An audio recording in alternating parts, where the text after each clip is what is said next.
Bonjour et bienvenue sur TV Tuto Info. Aujourd'hui, je vais vous faire un cours de vulgarisation informatique. En effet, l'un d'entre vous m'a posé une question toute bête. Qu'est-ce que le RAID en informatique? Alors, le RAID, ça s'écrit comme ça déjà, pour qu'on soit tous d'accord. Et qu'est-ce que ça veut dire? Alors, en anglais, littéralement, ça veut dire Redundant Array of Inexpensive Disques. Ça veut dire quoi? Ça veut dire regrouper des disques durs pas très chers pour en faire qu'un seul. À quoi ça va nous servir? Alors, ça va être très simple.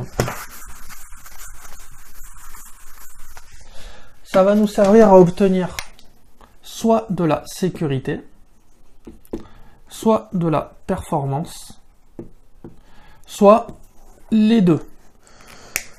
Donc le principe du RAID, c'est de regrouper plusieurs disques durs au sein de la même machine pour avoir qu'un seul espace de disque dur disponible.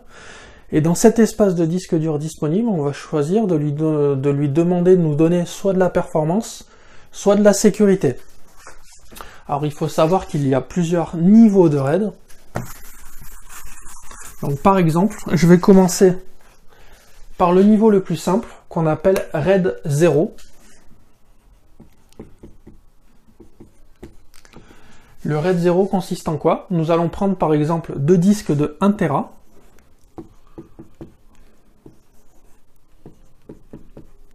Nous allons les additionner et dans Windows, dans Linux ou dans macOS, physiquement, dans le poste de travail, nous allons voir simplement un seul volume de 2 Tera. Alors c'est pratique, ça nous permet d'avoir deux disques regroupés en un seul, donc on n'a qu'un seul volume, donc on peut mettre nos répertoires dessus, ils ne sont pas disséminés dans deux disques différents. Autre avantage du RAID 0, c'est qu'on va additionner les performances, c'est-à-dire qu'à la place de lire et d'écrire sur un seul disque, alors en moyenne, un disque dur, ça a des performances pour un disque moyen, on va dire, de 100 MO secondes à peu près. Je crois que c'est à peu près ça, hein, l'ordre d'idée. Vu qu'on utilise deux disques durs à la fois, en fait, on va additionner leurs performances.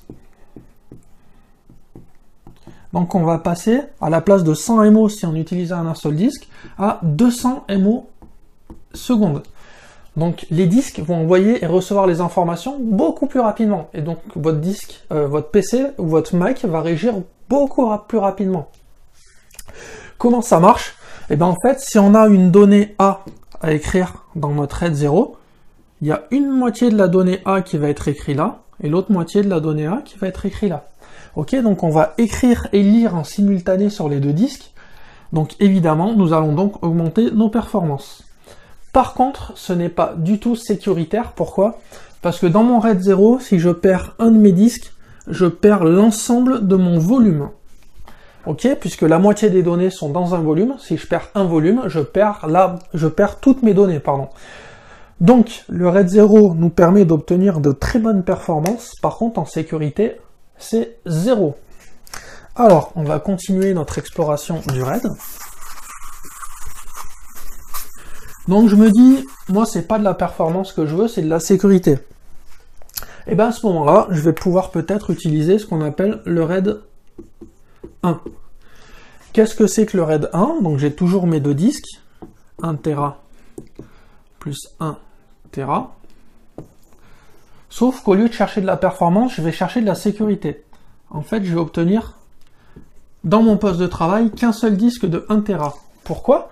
Parce qu'en RAID 1, quand j'ai une donnée A, il la met à la fois sur le disque 1 et à la fois sur le disque 2. Si j'ai une donnée B, pareil, il la met à la fois sur le disque 1, à la fois sur le disque 2. Donc les performances des disques ne s'additionnent pas puisque j'écris à la fois la même donnée sur les deux disques et je la lis à la fois sur les deux disques.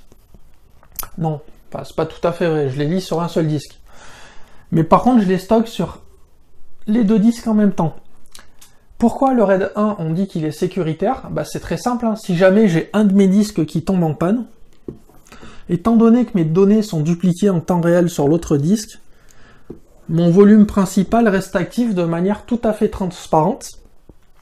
Et il me suffit, parce que le système va me prévenir hein, si j'ai un des disques en panne, il me suffit à ce moment-là de remettre un disque dur de 1 Tera, qui va se réadditionner à celui existant, et le RAID 1 va se reconstruire, et je vais retrouver de la sécurité, et je n'aurai absolument rien perdu. Donc le RAID 1 me permet d'avoir une utilisation redondante en continu, et si j'ai un disque qui tombe en panne, je ne me retrouve pas avec mon serveur ou mon PC en panne. Alors attention, ce qu'on vous apprendra dans toute bonne école d'informatique, c'est que le RAID 1, n'est pas une sauvegarde. C'est-à-dire qu'effectivement, si j'ai un de mes disques qui tombe en panne, je garde mes données. Par contre, ça ne m'empêche pas quand même d'effectuer régulièrement des sauvegardes. Pourquoi? Parce que quand j'écris des données sur mes disques durs en RAID 1, si je m'aperçois, par exemple, dans 2 semaines, que j'ai supprimé une donnée qu'il fallait pas que je supprime, eh ben, je l'ai supprimée, c'est trop tard. Les sauvegardes, en fait, elles me servent à archiver et à répertorier mes données. Donc même si le RAID 1 est sécuritaire, tout bon informaticien fera quand même des sauvegardes pour pouvoir archiver ces données et récupérer un dossier perdu ou corrompu qui pourrait se trouver dans mon disque il y a quelques semaines. Donc on a vu le RAID 0, le RAID 1. Donc le RAID 0, pour rappel, c'est plutôt pour les performances, le RAID 1, c'est plutôt pour la sécurité. Mais vous voyez que le RAID 1, il a quand même un défaut, c'est que si j'ai 2 disques durs de 1 Tera, à la place d'avoir 2 Tera, je n'ai qu'un seul Tera, puisque je perds 1 Tera en redondance. C'est quand même moyennasse, et en plus, je gagne pas spécialement en performance. Alors, il y a une combinaison de ces 2 RAID qui existe, qui va nécessiter 4 disques durs. Ça s'appelle le RAID 0 plus 1. Donc si vous commencez à percuter comment fonctionne le RAID, je pense que vous commencez à comprendre. C'est-à-dire qu'on va mettre 2 grappes de 1 Tera.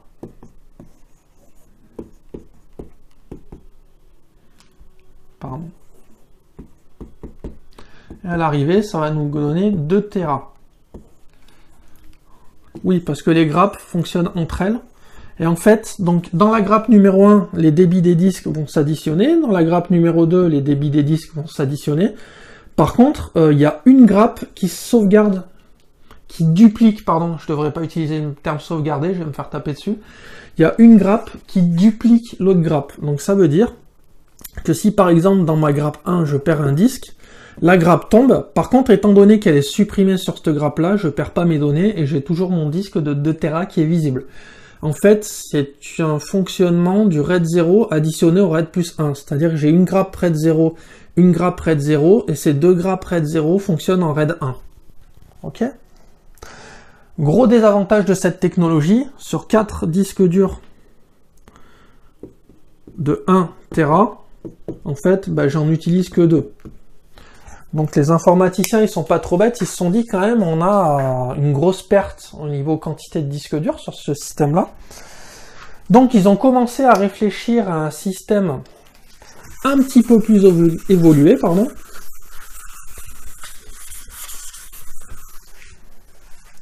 Et c'est là que les informaticiens, ils ont décidé de faire le RAID 5. Alors, le RAID 5, il a un fonctionnement un petit peu différent. Déjà, le RAID 5, il est fait pour fonctionner sur une grappe de 4 disques durs. Donc, je vais prendre mes 4 disques durs de 1 Tera.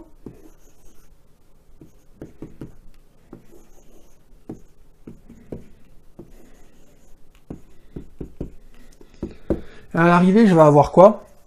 Le fonctionnement du RAID 5, il est très simple. C'est que si j'ai une donnée A, je vais l'écrire une partie ici, une partie là, une partie ici. Et là, je vais mettre une donnée de redondance, on va dire.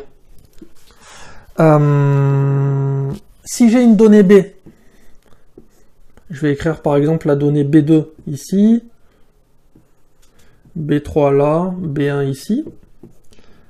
Là, alors c'est pas tout à fait une donnée de redondance, pardon, c'est une donnée de parité. Qu'est-ce qui se passe? Donc vous voyez que mes données sont disséminées sur les disques. Donc déjà, il y a un gros avantage, c'est que le débit de mes disques, il s'ajoute. Donc si j'ai 100 MO par disque, on va dire que je vais avoir 300 MO. Donc vous voyez qu'en performance, c'est quand même assez excellent. Autre avantage par rapport au RAID 0 plus 1, à la place de perdre 2 disques, là je n'en perds plus qu'un. C'est-à-dire que mon disque final, il fera 3 Tera.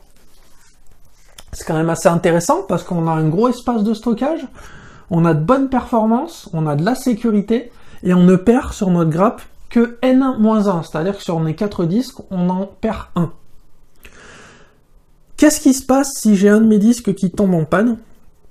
En fait, avec ces fameuses données de parité, alors parité A, parité B, le système va arriver à deviner les parties qu'on a perdues qui appartenaient à ce disque-là. Il va arriver à les reconstruire dans ce disque-là. Et mon système va continuer à fonctionner avec un disque en panne. Il suffira à ce moment-là de remettre un disque de 1 Tera pour que le système se remette en position de sécurité normale. Par contre, attention, il est bien évident que sur mes 3 disques, si j'en perds à nouveau un autre, ça va être compliqué pour la reconstruction de mes données. Donc, quand je fais du RAID 5 à 4 disques, il faut absolument, si je perds un disque, en remettre un pour que ça se reconstruise.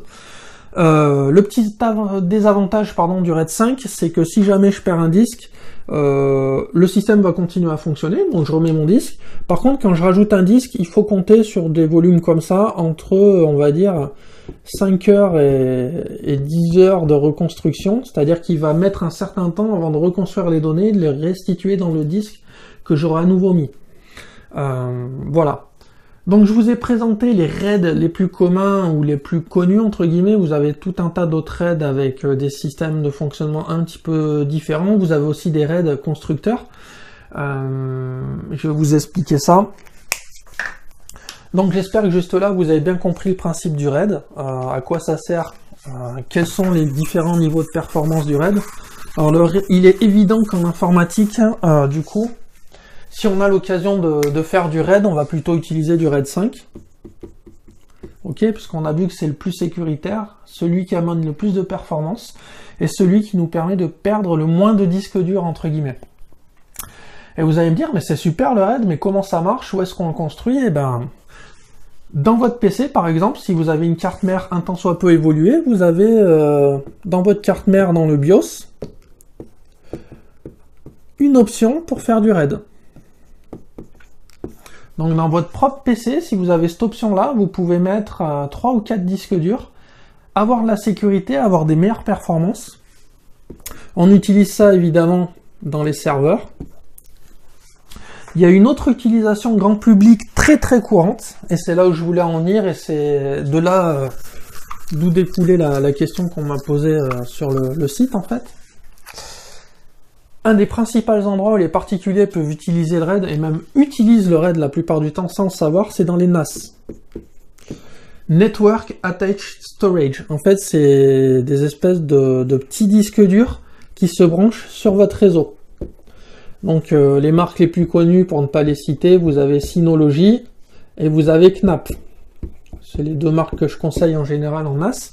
Grosso modo, c'est un disque dur que vous allez mettre sur votre réseau, et toutes les personnes connectées à votre réseau auront accès aux données de ce disque dur. Et dans ces NAS, pour les plus simples, en général, on a 2 emplacements. Ok, donc vous avez compris que sur des NAS à 2 emplacements, on n'a pas trop le choix. Soit on fait du RAID 0, soit on fait du RAID 1. La plupart du temps, on va quand même faire du RAID 1, puisque l'intérêt du NAS, c'est de pas perdre ses données si j'ai un disque dur qui tombe en panne. Les NAS les plus intéressants, ça va être les NAS A4B.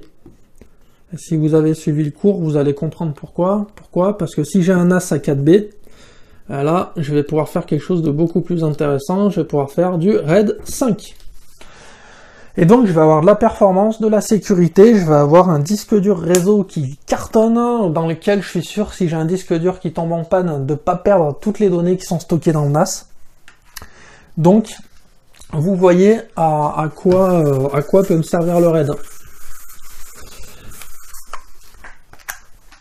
Donc j'espère vous avoir éclairé un petit peu sur ce qu'est un RAID, comment ça fonctionne. Alors dernière petite chose, vous avez remarqué quand j'ai fait mes exemples sur le RAID, j'ai toujours pris pour mes exemples des disques de même capacité. Ok, donc 1 Tera, je vais revenir sur du RAID 0 par exemple, c'est le plus simple pour faire cet exemple là. Donc si j'additionne mes deux disques, 1 Tera plus 1 Tera, ça va me faire 2 Tera.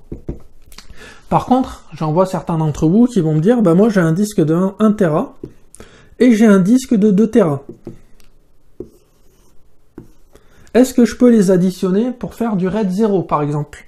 Alors oui, vous pouvez les additionner, mais à l'arrivée, vous n'aurez pas 3 Tera, vous aurez 2 Tera. Pourquoi? Parce qu'en fait, on a vu que par exemple pour le RAID 0, ça additionne et donc ça répartit mes données sur les deux disques. Il est évident que je ne peux pas additionner plus de données que mon disque le plus petit. C'est-à-dire qu'en répartissant mes données sur les deux disques, quand mon disque de 1 Tera sera plein, la répartition va s'arrêter. Donc le RAID va tout simplement ignorer la place supplémentaire du premier disque. Donc vous voyez que ça a quand même très peu d'intérêt d'additionner des disques qui ne sont pas de la même taille. Si on veut faire un RAID propre, en général, on utilise des disques de même taille. Et surtout, on essaye d'utiliser des disques de même marque et de même vitesse pour pas avoir aussi des pertes de performance parce qu'un disque serait moins performant que l'autre. Parce qu'évidemment, si j'utilise des disques qui ont des performances différentes, c'est toujours le disque le moins performant qui va caler mon RAID. Alors voilà, j'espère que ce petit cours aura été compréhensible, qu'il vous aura plu. N'hésitez pas à poser vos questions si vous en avez. Moi, je vous retrouve bientôt sur TV Tuto Info. Ciao, ciao.